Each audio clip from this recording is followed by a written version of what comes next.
ሚስት ሳታቅ ባል ስልኳን ወስዶ ቢበረብረው ኢዛት ኖርማል ኦር ደግሞ ሚስት ባል ሳያቅ ስልኩን ወስዳ ብትበረብር ኢዛት ኖርማል ነው ከመጀመሪያው አይደል ካንተን ጀምረና እስኪ ምን ታስባለህ እኔ ምን አስባለሁ መሰለህ ነገር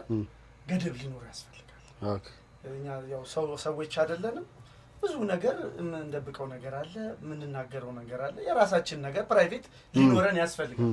ሚስቴ ስለሆነች የልጆቼ እናት ስለሆነች ሁሉ ነገርን ትወጥ ማለት እንደውም ትዳሩ መደርመስ ነው አይሆንም እውነት ነው ስልክ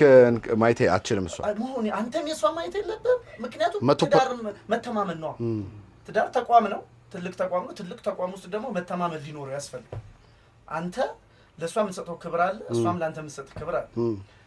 ትዳሩ ሊጎዳ የሚችሉ ነገሮች አለማድረግ እንጂ ይሄ አሁን ግዴታ ስልኬን ስለጎረጎረች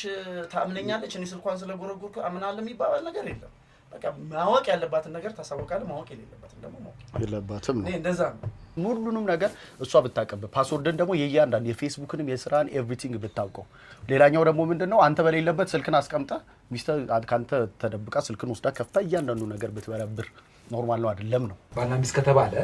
አንድ አምሳል አንድ አካል አንድ አምሳል አንድ አካል የሆነ ነገር ለምን ይናየህ ለምን ይናየሽ ለምን እንደዚህ ያረክ ለምን እንደዚህ አታረክ አይባል ምክንያቱም አንድ ሆነ አላ አንድ የሆነ ነገር ስለሆነ ብታየው ባታየው ችግር የለውም ለምን ከሰዎች ሌላ ሰው እንደማትመኝ ታውቃለህ እሷ አንተም ከሰዎች ሌላ ሰው ጋር እንደማትሄድ እሷም ትረዳዋለች አንተም ትረዳዋለህ ሶዛት ማየቱ ለምን አስፈለገ ነው እንደዛ ከሆነ ምን አልባት ቦሎ መከር እሺ ቻርስ እሺ ኦኬ ሌላ ችግር ካለ